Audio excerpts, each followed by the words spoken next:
इसलिए आप सब लोग का बहुत बहुत धन्यवाद, और साथ में आप लोगों के माँ बाप को भी जो आपको इतना संस्कार सिखा के भेजे आप लोग। कहीं ना कहीं आप लोग के पहले टीचर जो होते हैं वो आपकी माँ होती है, वही आपको सबसे पहले ज्ञान देती है, वही से आपको। और याद रखिएगा आप यहाँ आए हैं तो आपकी माँ आपका रास्ता देख रही है कि आपके बच्चे, उनके बेटी, उनका बेटा सफल होके आएगा। यहाँ से अगर आप असफल होके लौट रहे हैं तो आप अपनी माँ की नजरों में गिर जाएंगे। माँ ऐसी चीज होती है जो 2 रोटी कम भी खाती है लेकिन बच्चों को पढ़ाती है। हमको याद है आज भी कि जब हम ग्रेजुएशन में पढ़ रहे थे तो मेरी मम्मी को ऑपरेशन कराना था पथरी का, और वो डॉक्टर बोला था ना बहुत बड़ा सा पथरी था। हमको एग्जैक्ट नहीं याद आ रहा है लेकिन बहुत ज्यादा। मम्मी कही ना कि पहले ऑपरेशन बाद में होते रहेगा, पहले तुम पढ़ाई कर लो, और हमको मतलब अपने ऑपरेशन का पैसा रख के पढ़ने के लिए दी थी यहाँ पर। तो हम बहुत टेंशन में थे। क्लास 9th में एक समय ऐसा आया था ना कि मतलब डिप्रेशन, एक 9th के लड़का को डिप्रेशन पता भी नहीं रहता, बट मेरे दादाजी जो थे वो टीचर थे। इतना ज्यादा हम डिप्रेशन में चले गए थे ना कि दादाजी से पूछे तो दादाजी हमको गोद में बैठा तो कहे कि देखो एग्जाम में सक्सेस हो ना हो ये मायने नहीं रखता है, लाइफ में सक्सेस होना चाहिए। यहाँ पर A single sheet of paper cannot decide your whole career।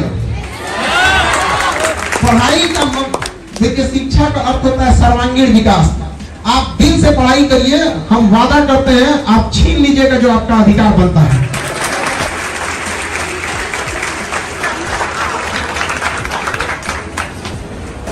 इसके बाद हमारे डीआईजी सर को सम्मानित करेंगे। हमारे डीआईजी परवेज अख्तर सर के लिए जोरदार ताली। एक बार परवेज अख्तर सर के लिए जोरदार ताली।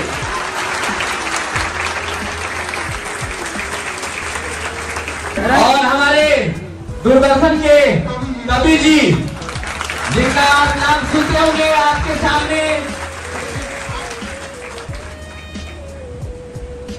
सर बहुत बड़े मोटिवेशन हम सब के लिए। आपको पता होना चाहिए, आपको बता दें आपकी जानकारी के लिए, सर दिव्यांग होने के बावजूद पैर से सर को चलने में बहुत दिक्कत होता है। वहाँ पे हम क्या कहें, सर का आर्टिफिशियल पैर है और 5वें तल्ले पे चल गए। हम कहेंगे विद्यार्थी होना है तो इनका क्या कहना था पता है? इनका कहना था कि हम सर के बल चल चलेंगे, पैर तो अभी है हमारे पास। के लिए हम सबको बहुत बहुत आभारी हैं। जोरदार तालियों के साथ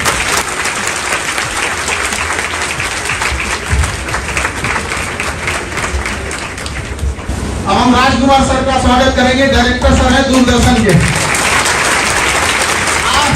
आज के समय में जो अपनी गरिमा बना के रखा है जो चैनल, उसका हम बहुत बहुत आभारी हैं कि इस दौर में भी इन्होंने अपनी गरिमा को बना के रखा है।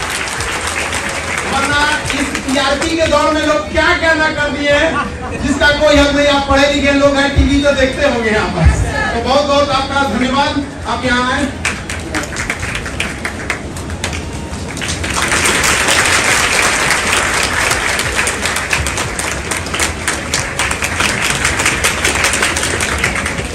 किसी को अपने के लिए समय नहीं रह गया। आज का समाज ऐसा हो गया है कि जनसंख्या डेली बढ़ रही है लेकिन दूरियां भी उसी के साथ बढ़ते जा रही है।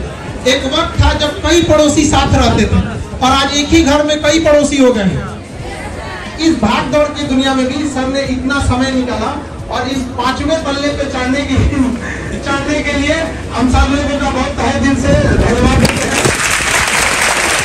आप लोगों के लिए ध्यान दिए और हम एक एक करके सर आप लोगों को अपने अनुभवों के आधार पर आप लोगों को किस तरह से सफल होना है और आपको बातों को बताएंगे।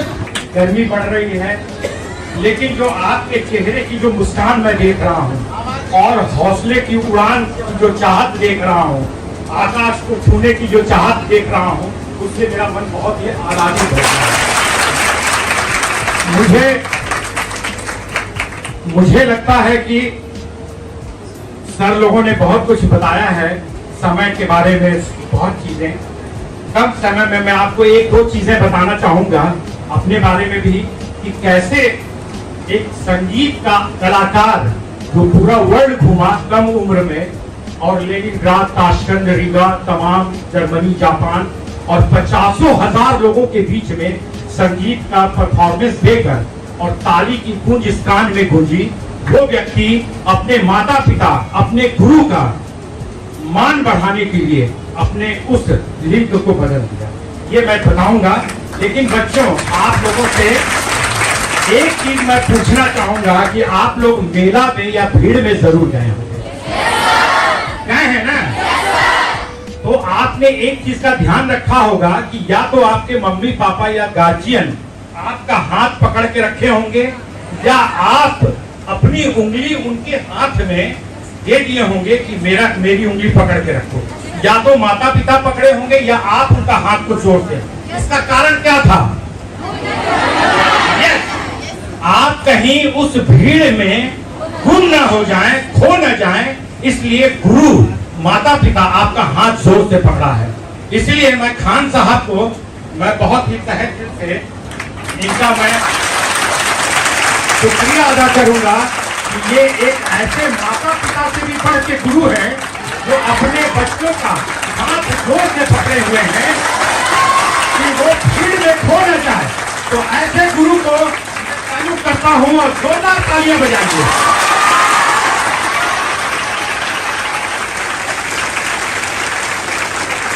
बच्चों, मैं आज एसपी साहब बैठे हैं, तमाम लोगों ने अपने अनुभव शेयर किए। मैं एक चीज ये कहता हूं कि जो बच्चा फेल हुआ वो समझ लीजिए कि उनके लिए एक इंडिकेशन है कि आप जहां के लिए आप फेल हुए हैं उससे कहीं आप आगे बढ़े। जीवन का जो असफलता है वही जीवन को सफल बनाने का जज्बा पैदा करता है। अगर आप असफल हुए तो आप अपने आप को खोजिए कि किस कारण से हम असफल हुए। क्या हमने अपने समय को सही ढंग से उसका सर्किल का निर्णय किया कि नहीं, पढ़ाई पर कंसंट्रेशन किया कि नहीं, सही चीजों को ध्यान से अपने गुरु की बातों को सुना कि नहीं। और जब उस चीज को आप खोज लेंगे तो मुझे लगता है कि अगर आप डीएसपी बनना चाहते हैं या एनडीए बनना चाहते हैं या कुछ भी, तो उससे भी आप आगे बढ़ेंगे। सही कहा कि आप अपने स्वास्थ्य का ध्यान रखें। बच्चे बेवजह बिना समय के खा लेते हैं, कभी भी सो जाते हैं, कभी भी उठ गए, बिना नहाए धोए कहीं भी जाके पढ़ने लगे, जब मन हुआ उठ गए।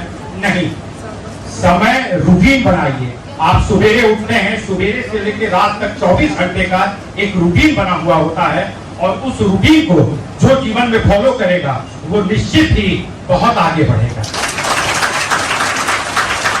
इसमें कोई दो मत नहीं कि आईएएस, आईपीएस और यूपीएससी का ठप्पा हर व्यक्ति लगवाना चाहता है। इसमें कोई दो मत नहीं, मैं मानता हूं इसको, क्योंकि हर आदमी चाहता है उसके माता पिता किसी पद पर हो, वो चाहते हैं कि मेरा बच्चा यूपीएससी का अगर ठप्पा लग जाता, आईएएस आईपीएस बन जाता, तो मेरा जीवन 7 पीढ़ी तर जाता।